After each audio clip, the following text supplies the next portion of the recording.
კომბინირებული შეტევა რუსეთზე, ელექტროენერგიის გარეშე დარჩენილი ბელგოროდი, რუსი ზედპატრიოტების ვარამი, თავდასხმა კიევზე და რა თქმა უნდა სიტუაცია ფრონტზე. გამარჯობა, მე რატი ვარ ჟურნალისტი. დღეს 29 სექტემბერია 2025 წელი, უკრაინაში რუსეთის შეჭრიდან, სრულმასშტაბიანი შეჭრიდან 1314 დღე გავიდა. თქვენ უყურებთ პროექტს რა ხდება უკრაინაში.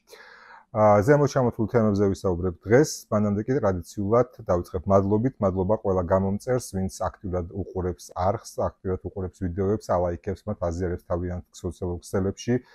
განსაკუთრებული მადლობა მათ, ვინც დონაციით არის დაკავებული, თქვენ კი ვისაც დონაციის სურვილი გაქვთ, შეგახსენებთ, რომ აღწერაში ანგარიშის ნომერია მითითებული, ვისაც არხი ჯერ არ გაქვთ გამოწერილი, ახლა გაქვთ შანსი გამოიწეროთ, გთხოვთ გამოიწეროთ, გააზიაროთ თქვენ სოციალურ ქსელებში, დაალაიქოთ ვიდეო, დაწეროთ კომენტარები, ეს მნიშვნელოვანია ალგორითმისთვის, ასე YouTube-ს კარნახობთ, რომ ეს ვიდეო ღირს საყურებლად და სხვა მომხმარებლებსაც თავაზობს.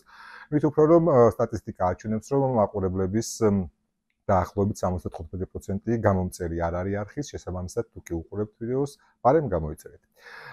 დავიწყოთ ბელგოროდზე კომბინირებული შეტევით, რუსეთზე კომბინირებული შეტევით, რომელიც მოყვა უკრაინის მხრიდან საპასუხო ნაბიჯი იყო, ასე ვთქვათ, მორიგ თავდასხმაზე, საჰაერო თავდასხმაზე, რომელიც ძირითადად კიევის ოლქისკენ იყო მიმართული და რომელსაც რამდენიმე ადამიანის სიცოცხლეც ემსხვერპლა.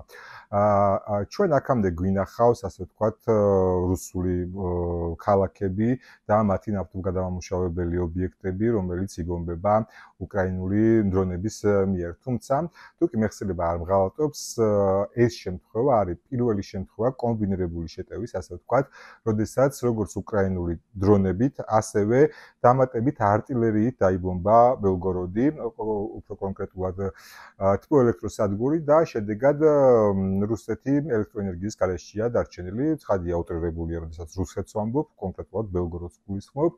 აქ რამდენიმე ფაქტორი არის საინტერესო. ერთი ის, რომ აი ესე კომბინირებულად იმოქმედა უკრაინულმა არმიამ, მეორე ის, რომ გამოიყენეს ჰაიმარსი, ამერიკული საარტილერიო სისტემა.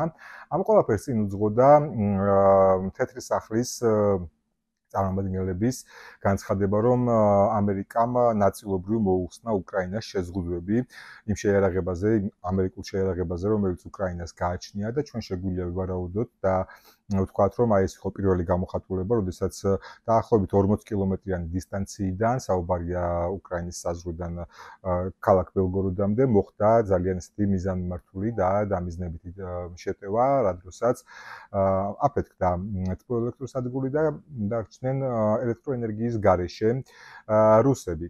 როგორც გითხარით, ეს საინტერესოა რამდენიმე კუთხით. ერთი ის, რომ აი ეს კომბინირებული თავდასხმა იყო და გარდა ამისა, ჩვენ ხედავთ, რომ რუსეთის, ასე ვთქვათ, სუვერენულ მიწაზე მოხდა შეტევა და რუსეთის რაღაცა განსაკუთრებული რეაქცია არ ჰქონია და ეს შეიძლება კარგი მაგალითი იყოს კონკრეტულად ტრამპისთვისაც და დანარჩენი ევროპისთვისაც, რომ ასე ვთქვათ, ენის მოჩლექვით არ არის მაინც და მაინც აუცილებელი რუსეთთან საუბარი და მის წინააღმდეგ ძალის გამოყენება შეიძლება. ჩვენ მათ შორის ბელგოროდშიც, კურსკში გვაქვს ნანახი სახმელეთო ოპერაციები, თითქმის ყოველდღიურ რეჟიმში ვხედავთ სიღრმეებში, რუსეთის სიღრმეებში, ლამის 1400 კილომეტრის სიღრმეებში უკრაინული კამიკაძე დრონების მიფრენას, ასე რომ დიახ, ეს შეიძლება იყოს კარგი მაგალითი დასავლეთისთვის. აქვე საინტერესო გარემოება არის კიდევ ერთი, რომ აი ეს ესკალაციის სპირალი, რომელშიც პუტინი იყო შესული ნატოსთან მიმართებაში, სწორედ გაზს დაუწია. ყოველ შემთხვევაში ავიაგამანადგურებლებს აღარ ვხედავთ ნატოს საჰაერო სივრცეში, აღარც რუსულ სამხედრო დრონებს, თუმცა აქ, ასე ვთქვათ, ჩემი აზრით ტაქტიკა არის შეცვლილი.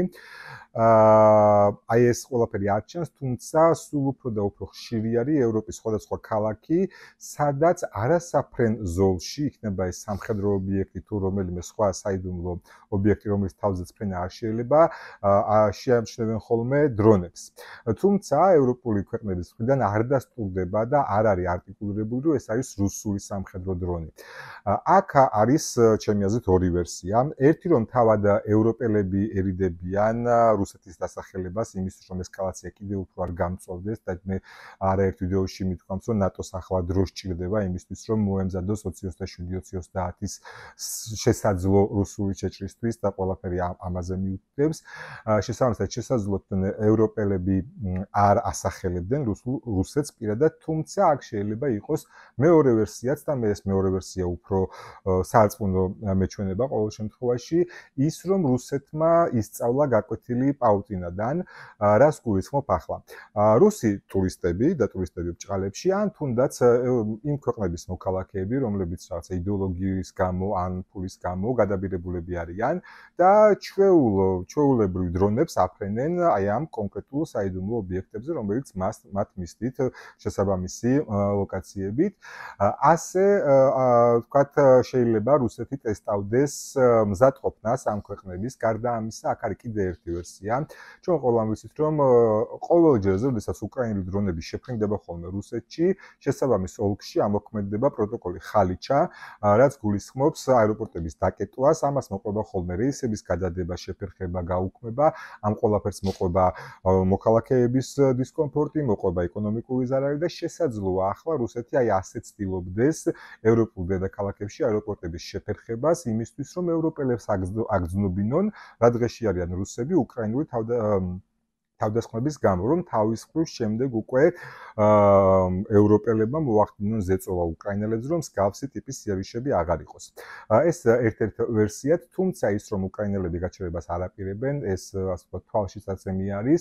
მეტიც ბელგოროდში ელექტროენერგიის გათიშვას წინ საკმაოდ საინტერესო განცხადება უძღოდა და უძღოდა ეს საინტერესო განცხადება ზელენსკის მხრიდან, რომელმაც თქვა, რომ თუ კი წლევანდელი ზამთარიც რუსეთის მხრიდან იქნება გამოყენებული იმისთვის, რომ მოხდეს უკრაინის ენერგოობიექტების წყობიდან გამოყვანა და დაბომბვა, ამას ექნება სარკისებური ეფექტი და მოსკოვში.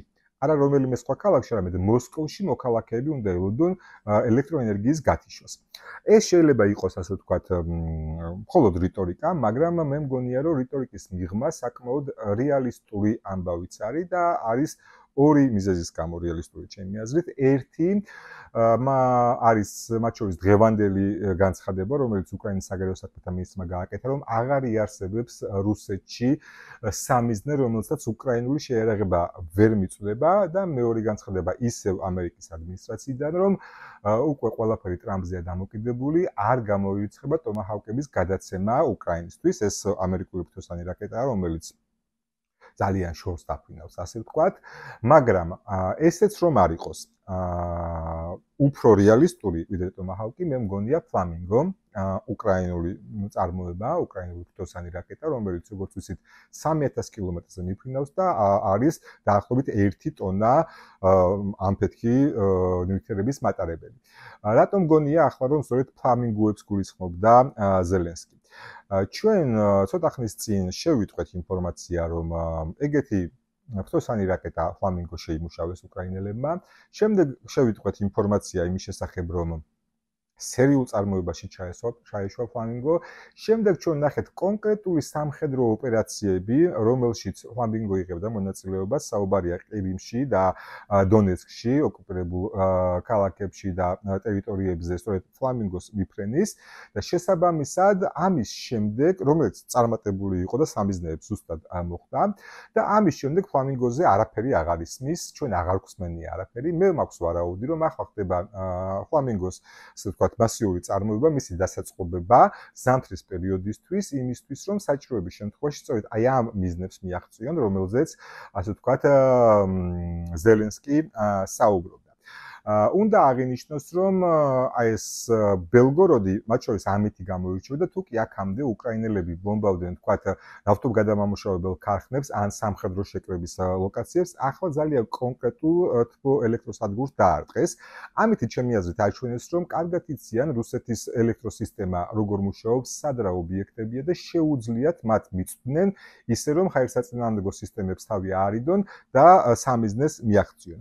როგორც გითხარით, აი ეს ბელგოროდის დაბომბვა, კომბინირებული შეტევა ბელგოროდზე იყო პასუხი რუსული მასიური სარაკეტო თავდასხმის, რომელიც გარკვეული პაუზის შემდეგ ისევ განხორციელდა უკრაინაზე და ძირითადად კიევის ოლქზე და მათ შორის ქალაქ კიევზე, როგორც გითხარით, ამ მასირებულ თავდასხმას მოყვა მსხვერპლი სამოქალაქოთა შორის და აი ეს არის არსებითი სხვაობა, როდესაც რუსეთი ბომბავს უკრაინას და მათ შორის არ გამოგვიცხა, რომ ზოგიერთ სამოქალაქო ობიექტს შემთხვევით არ ტყამდნენ რუსები. თუმცა ამას რა არსებითი მნიშვნელობა აქვს? ფაქტი ის არის, რომ რუსული დაბომბვების დროს უკრაინის ქალაქებში მშვიდობიანი მოსახლეობა იღუპება, ხოლო უკრაინის პასუხი არის ძალიან წერტილოვანი, ძალიან კონკრეტული და არც ერთ რუსულ არხზე ჩვენ არ მოგვისმენია, რომ ამ ბელგოროდის ამ დაბომბვას რაიმე სახის სამოქალაქო მსხვერპლი მოყვა.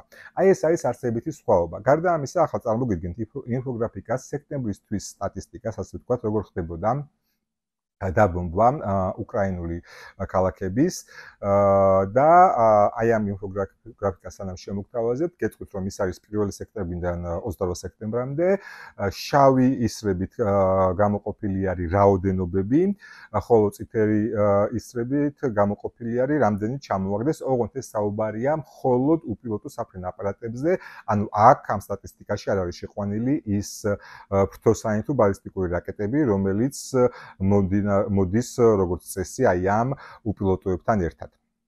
ეხლა რაც შეეხება სტატისტიკას, აი ესე გამოიყურება ინფოგრაფიკა 1-დან 28 სექტემბრამდე უკრაინის მიმართულებით გაშვებული უპილოტოების რაოდენობის შესახებ. მე შეგახსენებთ, რომ უპილოტოებთან ერთად ყოველთვის ხდება კომბინირებულად ფრთოსაინთო ბალისტიკური რაკეტების გაშვება. როგორც ხედავთ, ჯამურად სექტემბერში მოხდა 5 მეტნაკლებად მასშტაბური თავდასხმა. პირველი იყო 3 სექტემბერს დაახლოებით 500 უპილოტო და ამას ემატებოდა ფრთოსაინთა ბალისტიკური რაკეტები. შემდეგ არის 4 დღიანი პაუზა და 7 სექტემბერს ყველაზე მასიური, ასე ვთქვათ, თავდასხმა მოხდა სექტემბრის განმავლობაში. ეს იყო 800-მდე უპილოტო და პლუს ტრადიციულად რაკეტები. შემდეგ ისევ პაუზა 3 დღიანი და 10 სექტემბერს შედარებით მოგზალებული სნეორთან შედარებით და 400-მდე უპილოტო. შემდეგ საკმაოდ ხანგრძლივი პაუზა გვაქვს და უკვე 20 სექტემბერს გვაქვს ჩვენ დაახლოებით 600 დრონი და დამატებული რაკეტები. შემდეგ კიდევ პაუზა და 28 სექტემბერს. რაზე მიუთითებს ეს პაუზები? ეს პაუზები არის იმისთვის, რომ მოხდეს აი ამ უპილოტო საფრენი აპარატების დაგროვება, იმისთვის, რომ აი ესეთი მასირებული და მასობრივი თავდასხმები განხორციელდეს. ამ უპილოტოების გარკვეული ნაწილი, სხვადასხვა წყაროებით 50% პლუსი შეიძლება ჩაითვალოს, რომ არის ეს ეგრეთ წოდებული სატყუარა დრონები და ჩვენ ამაზე არაერთხელ ვილაპარაკია, ჯერ კიდევ იმ დროიდან, როდესაც სვანანდადირაძე მერთვებოდა ხოლმე და სწორედ აი ამ უპილოტოების რაოდენობის დაგროვებას აქვს კრიტიკული მნიშვნელობა იმისთვის, რომ მოხდეს უკრაინის ჰაერსაწინააღმდეგო სისტემების გადატვირთვა და რაც შეიძლება მეტმა უკვე საბრძოლო დრონებმა თუ რაკეტებმა მოახერხონ საბიზნესების მიღწევას. ეს ჩვენ გვაჩვენებს, რომ ეს ჩვენ გვაჩვენებს იმ სტატისტიკას, თუ რა პერიოდები ჭირდება რუსეთს იმისთვის, რომ შეძლოს დაგროვება აი ამ საბრძოლო არსენალის და შემდეგ უკვე კომბინირებული მასობრივი თავდასხმები აწარმოოს უკრაინაზე. აქვე შეგახსენებთ, რომ თუ არხი ჯერ არ გაქვთ გამოწერილი, ახლა კარგი დროა მის გამოსაწერად და ლაიქეთ ვიდეო, გააზიარეთ თქვენ სოციალურ ქსელებში და გადავიდეთ იმაზე, თუ რატომ წუწუნებენ Z პატრიოტები. ასე დავარქვი რუსთავარამი. ჯერ ვფიქრობ, რომ მაყურებელთა შორის არ იქნება ისეთი, ვინც არ იცის ვინ არიან Z პატრიოტები, თუმცა მცირე განმარტებას მაინც გავაკეთებ. ეს არის ხალხი, რომლებიც სულით ხორცამდე რუსი იმპერიალისტები არიან, რომლებიც იმყოფებიან ფრონტზე.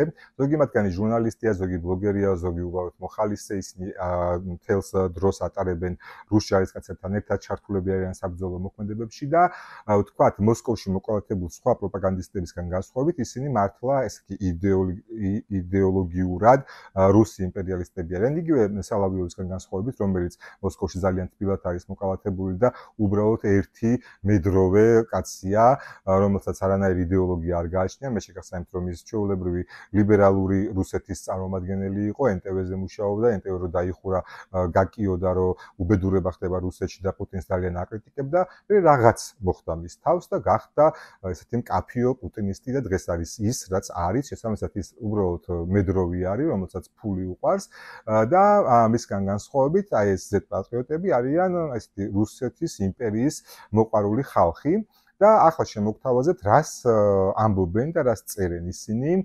ძირითადად Telegram არხებით ხდება მათი კომუნიკაცია საზოგადოებასთან და დავიწყებ იგორ გირკინით, რომელიც დონბასელი სეპარატისტი არის, ეს 2014 წლიდან ჩართული იყო უკრაინის წინააღმდეგ საბრძოლო მოქმედებებში, შემდეგ გარკვეულ ადმინისტრაციულ თანამდებობებსაც იკავებდა. მერე როგორც წესი გაყეჩებულ სეპარატისტებს მოსდით ხოლმე ზედმეტი მოვიდა და ახლა ციხეშია. და იქიდან, ასე ვთქვათ, გვთავაზობს მის შეხედულებებს იმის შესახებ, თუ რა ხდება ფრონტზე და მისი ბოლო წერილიდან ერთ ამონარით შემოგთავაზებთ. მართლაც 3 წელიწადნახევრის განმავლობაში იბრძოლა იმ ქვეყნის წინააღმდეგ, რომელიც ჩამოშლასაც ყველა ელოდა 3 დღეში ან 3 კვირაში მოხერხება უნდა. განსაკუთრებით ისეთი ქვეყნისგან, როგორიც რუსეთია, რომელსაც აქვს ისეთი უზარმაზარი პოტენციალი, ასეთი დიდი სამხედრო ისტორია, ასეთი მნიშვნელოვანი სამხედრო ტრადიციები და არმია. ვინმეს მოეთხოვება პასუხი იმ უგუნური რეალობას მოწყვეტილი გეგმებისთვის, რამაც სერიოზული მარცხები და უზარმაზარი დანაკარგები გამოიწვია. ჩვენ უკვე ვხედავთ დარტყმებს ჩვენი შავი ზღვის ფლოტის ბაზებზე. სად არის ეს შავი ზღვის ფლოტი, რომელიც 3 წელიწადნახევრის წინ მთლიანად აკონტროლებდა შავ ზღვას და მის საჰაერო სივრცეს? სად გაუჩინარდა ეს ფლოტი? ისე რომ მტერი უკვე უპილოტო კატერებით ესხმის თავს ნოვოროსიისკის და სრულიად უნაროები ვართ ამის თავიდან ასაცილებლად. ან რა ხდება ყირიმის თავზე, რა ხდება მეზობელ რეგიონებში, სადაც მოწინააღმდეგე დარტყმაზე გვაყენებს? მართლაც საწავიდა ფლოტი, რა ხდება რუსების თავს, საინტერესოა პუტინი თუ წარმოიდგენდა 3.5 წლის წინ, როდესაც ამავე წელს იწყებდა, რომ 3 წელიწადნახევარი გაიჭედებოდა უკრაინაში და რუსეთის მილიონზე მეტ მოქალაქეს დაკარგავდა და შეწირავდა ამ თავის გიჟურ ამბიციას.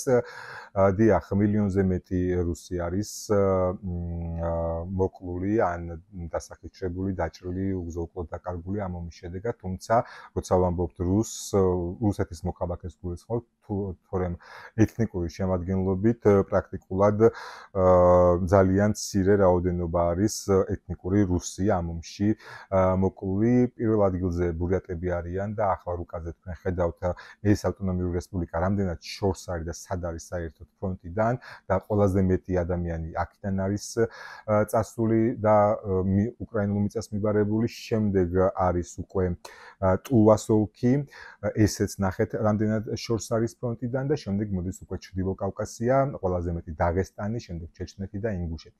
ასე რომ აი ასეთი არის რუსეთში ცხოვრების ფასი. რუსი იმპერიალისტები საკუთარი ზრახვების და მიზნების მისაღწევად იმ ეთნიკურ უმცირესობებს იყენებენ, რომლებიც რუსეთში ცხოვრობენ და ნებისმიერი ვისაც ასე ვთქვათ და ჩემს მაყურებლებს შორის კომენტარებიდან გამომდინარე ხართ რუსეთუმეები, კარგად დაფიქრდით, რამდენად გიღირთ რუსეთთან მეგობრობა, იმიტომ რომ თქვენ აღმოჩნდებით აი ამ დაღესტნელების, ჩეჩნების, ინგუშების, ბურიატების ნაცვლად. და ახლა ისევ გირკინის კიდევ ერთი მონაკვეთი, რომელიც აჯამებს, ასე ვთქვათ, თავის წერილს.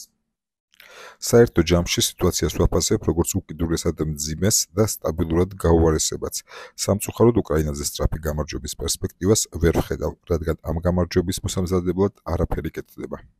შეიძლება ახლა იფიქროთ, რომ კი, მაგრამ ეს კაცი თუ ციხეშია, საიდან იცის ეს ყველაფერიო და იქნება არასწორი ინფორმაციას აწვდიანო. კი ბატონო, დაუშვათ რომ ასე არის და ახლა შემოგთავაზებთ მაქსიმ კალაშნიკოვის Telegram არხიდან ამონარიდებს. ეს არის ასევე Z-პატრიოტი, მას ის აწარმოებს ამ თავის Telegram არხს და ერთ-ერთი ასე ვთქვათ პროექტი ამ არხზე არის მოხუცი ახალწვეულის დღიურები და ვნახოთ რას წერს პატივცემული კალაშნიკოვი. გავიცანი ხალხი, ვინც საწინააღმდეგო სისტემებთან მსახურობდა, ბუქთან კონკრეტულად. ახლა ისინი ქვეითებად გადაიყვანეს. აი ასე, პროფესიონალი მეზენიტეები ქვეითებად. არც შტრაფნიკები, არც ლოთები, არც ყოფილი პატიმრები, პროფესიონალები, ვინც ტექნიკას თავიდან ბოლომდე კარგად იციან. იცით რატომ გადაისროლეს ქვეითებად? მარტივად, ბუკის რაკეტები დეფიციტშია და იქ არავის ჭირდება ისინი. ხშირად 6 მანქანაზე 1-2 რაკეტა მოდის. ბოლო პერიოდში ფრონტზე მიიტანეს რაკეტები, რომელიც ფოტისგან წამოიღეს. აი ასე, ვაწარმოებთ ომს. მე მინდა რომ ყურადღება გაამახვილოთ, როგორ დამცირებით და აგდებულად მოიხსენიებენ ქვეითებს.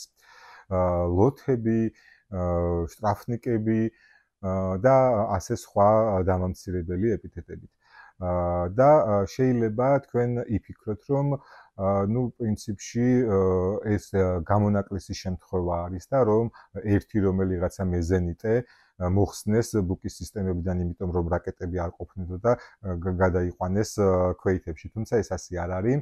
სანამ კიდევ ერთ მონაკვეთს იგივე კალაშნიკოვის გავრცელებული ინფორმაციიდან შემოგთავაზებთ, გეტყვით, რომ ჯერ ერთი თუ კი თვითონ ანტისაჰაერო სისტემების ბუკის რაკეტები არ ყოფნით და პირადი შემადგენლობა ყავთ და თუ კი არც სხვაგან აქვთ პრობლემა, რატომ გადაყავთ ქვეითებას და ტოვონ იქ საქმეზე რაც იციან და აწარმოონ ეს ჰაერსაწინააღმდეგო ბრძოლები. მაგრამ როდესაც ჩვენ საუბრობთ, რომ უკრაინელებს აქვთ დეფიციტი, ასე ვთქვათ, პირადი შემადგენლობის, როგორც ჩანს, რუსებსაც აქვთ დეფიციტი, იმიტომ რომ ისეთ მაღალკვალიფიციურ ჯარისკაცებს და ჰაერსაწინააღმდეგო სისტემებზე რომ მუშაობენ, იმათ რა წვრთნები აქვთ და სწავლებები აქვთ გავლილი, ალბათ ხვდებით, ქვეითებში გადაყვანა რამდენად რელევანტური და ადეკვატურია თქვენი თვითონ გადაწყვეტეთ. და ახლა როგორც გითხარით, იმის დამადასტურებლად, რომ ეს არ არის, ასე ვთქვათ, ერთეული შემთხვევა, კიდევ ერთი ამონარიდი მაქსიმის ტელეგრამ არხიდან.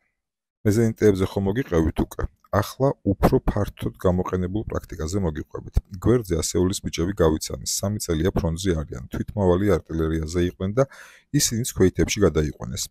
ისინი თავის артиლერიას თვალდახუჭლები მართავენ, როგორც ტექნიკას, ისე ცეცხლს. სად არის ეს ტექნიკა? სად არის თვითმავალი საარტილერიო კომპლექსები? თავიდანვანებოთ იმას, რომ კონკურენციაში ვერ შედის დასავლურ ანალოგებთან, უბრალოდ დავკარგეთ ისინი და სადღაც მინდვრებში ჟანგდება. კაი, რკინა იმიტომაა არკიდა, რომ შეიძლება ჯართად გადაიქცეს და თავდაცვა ხომ იმიტომაა, რომ ახალი მოგვაწოდოს, მაგრამ არსად არაა სიახლე. ამის მაგივრად артиლერიაში გამოცდილი ხალხი ქვეითებში მიყავთ. ახლა შემოგთავაზებთ კიდევ ერთი Z-პატრიოტული ტელეგრამ არხიდან, კიდევ ერთ ამონარიდს, რომელიც ზაპისკი ვეტერანა, ესეთი ტელეგრამ არხია, რომელიც ასევე ძალიან აკრიტიკებს და ამ შემთხვევაში უკვე აკრიტიკებს თავად რუსეთის მოქალაქეებს და მათ შორის ხელისუფლებასაც და ის უფრო მეტად, ასე ვთქვათ, ბენზინის საკითხს ეხება. აქვე უნდა გითხრათ, რომ რამდენიმე, ასე ვთქვათ, არც თუ ისე ნორმატიული ლექსიკა იქნება გამოყენებული მისი წერილის გახმოვანებისას. დეგენერატები წერენ, რა საჭიროა ბენზინის თემით ნერვების მოშლა, რატომ ასხამ წყალს ხოხლების წისქვილზე ბენზინის თემით. რატომ თქვენ დეგენერატებო, იმდენად დეგენერატები ხართ, რომ პასუხისგაცემა მიწევს.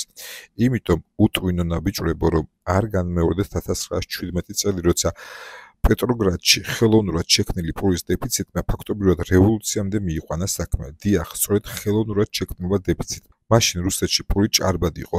რუსეთი იმ დროის მსოფლიოს პირველი ექსპორტიორი იყო და 1917 წლის შემოდგომაზე უცებ პეტროგრადში პური ქრება. თქვენ უტვინო ნაბიჯრებო, რომლებიც ისტორიას არ იცნობთ, გინდათ განმეორდეს, მხოლოდ ახლა პურის ნაცვლად საქმე ბენზინს ეხება. ამიტომ დეგენერატებო, ვინც აღთვალებულები ხართ და პატრიოტული ამაღლებით საუბრობთ და თვალს ხუჭავთ პრობლემაზე, გაჩუმდით, მოკეტეთ, ეს ხუმრობა არა, ასევე მინდა განსაკუთრებით აღვნიშნო. იგივე აღთვალებული პატრიოტები, რომლებიც 1914 წელს იმპერატორ მეფეს აქებდნენ, უკვე 1917-ში ნაწილებად დაშალეს. შესაძლოა აი ამ მკვახე განათქმების გამო მას ამ ტელეგრამ არხის რედაქტორებს მოხვდათ და შემდეგ გაავრცელეს კიდევ ერთი წერილი, სადაც ასე ვთქვათ განმარტავენ, რომ კრიტიკა საჭიროა იმისთვის, რომ სიტუაცია გამოსწორდეს და ახლა ეს მოვისმინოთ. სიტუაცია მთლიანობაში ასეთია. არ უნდა აურიოთ ერთმანეთში პრობლემის აღნიშვნა და მისი მიჭკმალვა. ნებისმიერი მიჭკმალვა პრობლემებს მხოლოდ ამძიმებს, რადგან სისტემა ასე მუშაობს. თუ პრობლემაზე არ საუბრობენ, ესე იგი ის არ არსებობს, ხოლო თუ არ არსებობს, მაშინ არც მისი მოგვარებაა საჭირო. ეს კი სამწუხარო შედეგებს იწვევს. ამის შესახებ წერდნენ დიდი რუსი კლასიკოსები, ამბობდნენ კომუნისტების გამორჩეული პოლიტიკური მოღვაწეები და იმავეს ამბობენ ახლაც. სამწუხაროდ ბიუროკრატიული აპარატი ასეა მოწყობილი. ის ყოველთვის ისე მუშაობს და არა მხოლოდ რუსეთში. ამიტომ პრობლემის საჯაროდ გახმოვანება არის მნიშვნელოვანი მექანიზმი მათი გადაჭრისთვის. მთელი ეს, ასე ვთქვათ, ფლეშმობი და ზედპატრიოტების გათამამება გამოიწვია როგოზინის ინტერვიუმ. ის როსკოსმოსის ყოფილი ხელმძღვანელია, ასევე ბევრ საკვანძო თანამდებობაზე მუშაობდა, დღეს ფრონტზეა და მან, ასე ვთქვათ, ამ ციკლში უნდა ითქვას, რომ ეს ზედპატრიოტები პერიოდულად სულ ასეთ რაღაცა ინფორმაციებს ავრცელებენ და აკრიტიკებენ როგორც სამხედრო ხელმძღვანელობას, ასევე არა მარტო სამხედროს, ასევე პოლიტიკურ ხელმძღვანელობასაც და ეს ციკლი დაიწყო როგოზინის ამ ინტერვიუთი, რომლის ნაწყვეტებსაც ახლა შემოგთავაზებთ და შეიძლება მისი ნაწილი ამ ინტერვიუს ნაწილი უკვე შეგხვედრიათ, თუმცა კიდევ ერთხელ რამდენიმე საინტერესო დეტალი. ამაშასე პირველი ეპიზოდი, პირველი ნაწყვეტი. Оно двигается с огромным трудом, с колоссальной ценой, которую наши военные, значит, платят за то, чтобы двигаться вперед. Зеленский над нами издевается в цвет и говорит, вам не хватит ни одного поколения, чтобы продвинуться там до Киева, вам еще идти. Цинсула არის, მაგრამ ძალიან ნელი და დაკავშირებულია დიდ სირთულეებთან. ამ წინსulis ფასი ძალიან დიდია და ამას ჩვენი ჯარისკაცები იხდიან. ზელენსკი დაგვცნის, რომ თაობები არ გვეყოფა კიევამდე მისასვლელად. ზელენსკი არ მაინტერესებს ის იდიოტია. იდიოტია, მაგრამ ხომ ფაქტებზე ლაპარაკობს. უყურეთ, როგორც ახლა მოძრაობთ, ეს ტაქტიკური გადაადგილებაა. რა არის შტურმის ჯგუფი? 4-5 ჩვენი ასაკის კაცი. ახალგაზრდა აიშნიკები უკან ზურგში არიან და ისინი დაცულები გყავს.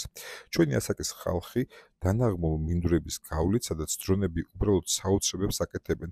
ამ საშუალო ასაკის კაცების ჯავშანშლეტები აცვიათ, მთელი აღჭურვილობა შეიარაღება, ეს მძიმეა.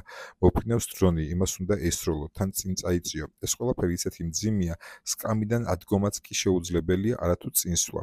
და თუ ტექნიკა გამოჩნდება, შეხების წერტილამდე 20 კილომეტრით ახლოს იმას უბრალოდ დაწვავენ, ააფეთქებენ, გაანადგურებენ. აი ამიტომ ვარ ჩიხში. ძალები თანაბარია. მისმინეთ, ისინი რუსები არიან, არ დაგვაუწყლას. უბრალოდ შეცდომაში შეყვანილი რუსები, ტვინი გამოურიცხეს. სინდისი დაკარგეს და ახლა ნატოს მხარეს იბრძვიან, მაგრამ მაინც ისინი ჩვენიანაირები არიან. ვიღაც ფრანგი ბაყაყი ჭამიები რომ იყვნენ, დიდი ხნის წინ გავანადგურებით, მაგრამ მთელი პრობლემა იმაშია, რომ ჩვენს ანარაკეს ვებრძვით. ის რომ როგოზინი, ასე ვთქვათ, ნამდვილი იმპერიალისტია, ალბათ კარგად გამოიცნობოდა იმ ცნობილ რუსულ ნარატივში, თითქოს უკრაინელები და რუსები ერთი ხალხია და უბრალოდ ეხლა უკრაინელებს ვიღაცამ ტვინი გამოურეცხა. მთელი პრობლემა ამის ამაშია, რომ რუსეთი უკრაინას როგორც სახელმწიფოს არ აღიარებს, რუსები უკრაინელებს როგორც ერს არ აღიარებენ, მათ სჭირდებათ უკრაინა სრულად, მათ სჭირდებათ უკრაინელი ხალხი სრულად ასიმილირებული, ვინც შეეგუება და იტყვის, რომ კი რუსი ვარ, მათ დავართავენ ნებას, რომ აი ამ ტერიტორიაზე გააგრძელონ ცხოვრება, ვინც არა, ან უნდა მოკვდეს, ან უნდა გასახლდეს, ეს არის რუსული მიდგომა უკრაინის მიმართ, როდესაც ვიღაცები ამბობენ, რომ აბა რაქნას რუსეთმა მას სჭირდება, ნატოს წინააღმდეგ რაღაცა ბუფერული ზონები, არაფერი ბატონებო, აი ეს არის ტიპიური რუსი, ვინც ფიქრობს, რომ უკრაინელები, ასე ვთქვათ, არ არსებობენ საერთოდ და ისინი რუსები არიან. ახლა კიდევ ერთი ამონარიდი მინდა მოგასმენინოთ ისევ როგოზინის ინტერვიუდან. У них мозги на месте. ისინი ჭკვიანები არიან, ტვინი უმუშავებთ, სულ ახალ რაღაცეებს იგონებენ. იგივე მადი არის, უბრალოდ მანიაკია. ძალიან კარგი ორგანიზატორია, კარგი მეთაურია, მაგრამ სადისტია. ისინი 60 დრონს ჩვენს ერთ საწყალ ჯარისკაცზე უშვებენ და ანადგურებენ და მე ამით სიამოვნებას იღებენ. აი ამ საწყალ ჯარისკაცს, ასე ვთქვათ, სალდატიკ ესე მოიხსენიებდა როგოზინი და რატომღაც დაავიწყდა ის რუსი სალდატიკები, რომლებმაც ტყვეობაში ჩავარდნილ უკრაინელ ჯარისკაცს თავი მოსჭრეს და სარზე გასვეს ეს ვიდეო გადაიღეს და მეორე სოციალურ ქსელებში გაავრცელეს და როდესაც უკრაინელი უპროტოტების სისასტიკეზე ლაპარაკობდა თურმე რამდენიმე დრონი ერთ ჯარისკაცს ერთ სალდატს ეჯახება რატომღაც აი ეს რუსული სისასტიკე არ გახსენებია რატომ და იმიტომ რომ ასეთი არის რუსის ბუნება მას უნდა რომ ყველა დაჩაგროს გარშემო მოკლედ სიტუაცია რო ჩიხურია ამაზე თვითონ აგერ თქვენს ნახეთ რომ თვითონ რუსი ზედპატრიოტები ამბობენ და პირველ რიგში ჩიხურია იქიდან გამომდინარე თუ რა ხდება ფრონტზე და ახლა უკვე ტრადიციულად გადავალთ იმის შეჯამებაზე თუ რა ხდება ფრონტზე რა მდგომარეობაა რა ვითარება არის სადა აქვს წინსვლა რუსებს სადა აქვს უკრაინელებს წინსვლა თუ კი ასეთი არის და ზოგადად რა მდგომარეობაა ფრონტზე გააქტიურდა ლიმანის მიმართულება და დაიწყო ბრძოლები დასახლება იამპალისთვის. უკან ტყის მასივებია და რუსული წყაროების მიხედვით ახლა იქ ხდება დამატებითი ძალების თავმოყრა. ამას გარდა ჩრდილოეთით ზარიჩნეს მიმართულებით აქვთ მოძრაობა დაწყებული. ეს ორი დასახლება მნიშვნელოვანია, რამდენადაც მათ მიღმა გადის გზა, რომელიც გადაადგილებას ამარტივებს სამხრეთით შესატევად. შენდრიხოლოვეს მიმართულებითაც გამაგდნენ, საიდანაც უკვე შეუძლიათ დაიბომბოს იაროვე, რომელიც უკრაინული თავდაცვის დანაყოფების ერთგვარი თავშეყრის ადგილია. ეს ყველაფერი მიუთითებს, რომ მზადდება ლიმანზე თავდასხმა. ეს კი მნიშვნელოვანია იმდენად, რამდენადაც სლავიანსკი, კრამატორსკი, კონსტანტინოვკას ჩრდილოეთ ფლანგია და უკვე ეს აგლომერაცია რამდენად მნიშვნელოვანია დონბასის ფრონტისთვის და მის შესანარჩუნებლად ამაზე ხშირად ვსაუბრობ. რაც შეეხება დობროპილიეს ზურგიდან გადაისროლეს რუსი ბედესანტეები, ასე ვთქვათ, მათი ნაწილი, რადგან როგორც ხედავთ, საკმაოდ დიდი რუსული დანაყოფი ალყაში მოქცევის საფრთხის ქვეშაა და თუ კი აქ უკრაინელებმა მიაღწიეს შედეგს და მაქვს იმედი, რომ ამ წარმატებას მიაღწევენ, მაშინ მთელი ეს ვითომ წარმატებული ტაქტიკური გარღვევა სრულ კატასტროფად შემოუბრუნდება რუსებს. როგორც ნახეთ, ძირითად ნაწილებში, ასე ვთქვათ, რუსებს წინსვლა შეენიშნებათ და აღენიშნებათ ნამდვილად და ამ ფონზე შესაძლოა გაჩნდეს ძალიან ლოგიკური კითხვა, თუ კი ასეთ წარმატებას აღწევენ ფრონტზე, მაშინ რატომ წუწუნებენ ზედპატრიოტები და რა არ მოსწონთ. საქმე იმაშია, რომ ეს წინსვლა არის არასისტემატური, არაგეგმიური და არაგეგმის მიხედვით. რუსები უტევენ იქ, სადაც შეუძლიათ და ისე როგორც შეუძლიათ და არა როგორც დაგეგმილია, როგორც უნდა ყოფილიყო. მოდი იგივე ვთქვათ აი ეს ორი ქალაქი რო ავიღოთ კუპიანსკი და პოკროვსკი, ხო? პოკროვსკიზე შეტევის მცდელობას შეგახსენებთ, რომ მოყვა დობროპილიეს გარღვევა, იმიტომ რომ კუპიანსკზე უტევდნენ, იქ არ გამოვიდათ, კარგად იყო დაცული, შემდეგ ნახეს რაღაცა სუსტი წერტილი და ის წერტილი გაარღვიეს და გაარღვიეს დაახლოებით 12 კილომეტრზე. დღეს ეს დობროპილიეს გარღვევა პრაქტიკულად აღარ არსებობს. ჩვენ ნახეთ, რომ საკმაოდ ორი ძალიან დიდი ჯგუფი რუსების სრული ალყისთვის არიან გაწირულები პრაქტიკულად და ეს რაღაცა გარღვევა ეხლა სრულ კატასტროფად შემოუტრიალდათ რუსებს. შესაბამისად, იმაზე საუბარი რომ რაიმე ტიპის წარმატებას აღწევენ, ეგრე არ არის. მათ შორის თუნდაც კუპიანსკის მიმართულებაზე, ხო, ჩვენ ნახეთ, რომ გასულ კვირაში იყო ინფორმაციები, რომ ქალაქში შევიდნენ, ჩრდილო ნაწილი დაიკავეს, თუმცა მე მთელი კვირა აღარაფერი აღარ ყოფილა წინსვლაზე ინფორმაცია. შესაბამისად, უნდა გვესმოდეს, რომ ის დრო და ენერგია, რასაც რუსეთი ახმარს აი ამ ომს, არის არარელევანტური იმ წარმატებებთან, რომელსაც ჩვენ რუკაზე ვხედავთ ხოლმე. ჯერ ერთი უნდა აღვნიშნოთ, რომ კუპიანსკამდე და პოკროვსკიმდე მისასვლელად დაჭირდა მთელი 3 წელიწად ნახევარი. კარგი, თქვათ, მანამდე სხვა დასახლებული პუნქტების აღება იყო მიზნად, თუმცა აი ამ ორ ქალაქზე ინტენსიური შეტევა დაიწყო ზაფხულის კამპანიის დროს. თუმცა აი ამ ქალაქის საზღვრებამდე მივიდნენ ზაფხულის კამპანიის ბოლოს. ეს არის დაახლოებით აგვისტოს ბოლო კვირა. ამის შემდეგ უკვე სექტემბრის სექტემბრის ბოლო არის, გასულია დაახლოებით 5 კვირა და ეს ქალაქები ვერ აიღეს. მიუხედავად იმისა, რომ ქალაქში ცალკეული დაჯგუფებები შეინიშნებიან, განსაკუთრებით კუპიანსკის ჩრდილოეთიდან თითქმის ნახევარი ქალაქი აღებული აქვს, მიუხედავად ამისა, ეს ქალაქები აღებული ვერ არის. რატომ არის საჭირო, თქვათ, კუპიანსკის ჩრდილოეთიდან და სამხრეთიდან პოკროვსკის აღება? იმიტომ რომ შემდეგ უკვე გავიდნენ დიდ აგლომერაციაზე, რომელსაც ჰქვია სლავიანსკი, კრამატორსკი, კონსტანტინოვკა და ეს დიდი სამი ქალაქის აგლომერაცია ძალიან მნიშვნელოვანი ფორტპოსტია იმისთვის, რომ დონეცკის საზღვარზე გავიდნენ. შეგახსენებთ, რომ დონეცკის საზღვარზე გასვლა ჯერ კიდევ ზაფხულის კამპანიის დროს ჭირდებოდათ, არა და უკვე მალე საშემოდგომო კამპანია დასრულდება. ჩვენ ისე არ უნდა მივუდგეთ ამ საკითხს, რომ საშემოდგომო კამპანია ნოემბრის ბოლო რიცხვში დასრულდება. არა, მეგობრებო, დაახლოებით 1 კვირაში 10 დღეში უკრაინაში აღმოსავლეთში დაიწყება წვიმების სეზონი. ეს ნიშნავს, რომ თიხანარევი მიწა, რომელიც იქ არის, ატალახდება და პრაქტიკულად გაუვალი იქნება. ეს ნიშნავს, რომ შეტევაზე წასული რუსები მხოლოდ გზით უნდა გადაადგილდნენ, რომელიც მათ უფრო მოწყვლას ხდის.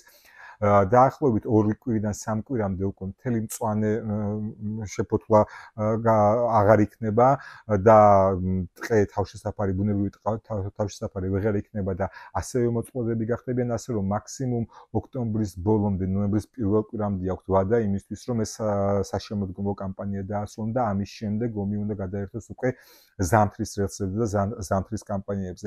შესაბამისად, სწორედ ამიტომ წუხან, ასე ვთქვათ, ეს ჩვენი რუსი Z პატრიოტები, რომ რეალური წინსვლა და ხელშესახები წინსვლა ვერ აქვს. ახლა უკრაინაში, ასე ვთქვათ, არის რაღაცა 3 ტიპის მიმდინარეობა იმისთვის, რომ ომზე ვისაუბროთ. ერთი არის საერთაშორისო სიტუაცია, უკრაინისთვის შეერაღების მიწოდება და ამ ფრონტზე ბრძოლა. მეორე არის საჰაერო დარტყმების გაცვლა, რა ინტენსივობით და რა მასშტაბებით გაგრძელდება ეს და მესამე უკვე გარემოება და ფაქტორი არის ის, რაც ხდება ხმელეთზე.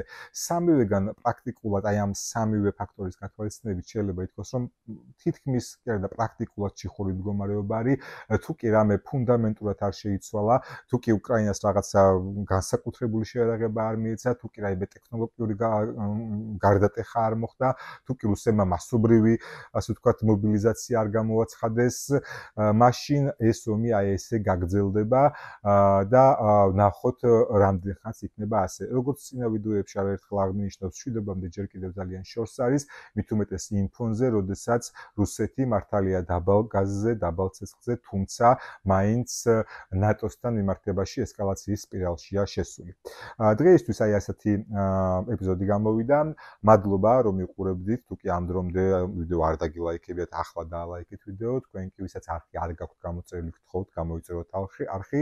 კიდევ ერთხელ მადლობა მათ, ვინც არხზე დონაციას ეწევა. დონაციის სრულობებს შეგახსენებთ, რომ აღწერაში არის ანგარიშის ნომერი, სადაც შეგიძლიათ ნებისმიერი თანხის დონაცია. მადლობა, ნახვამდის დროებით.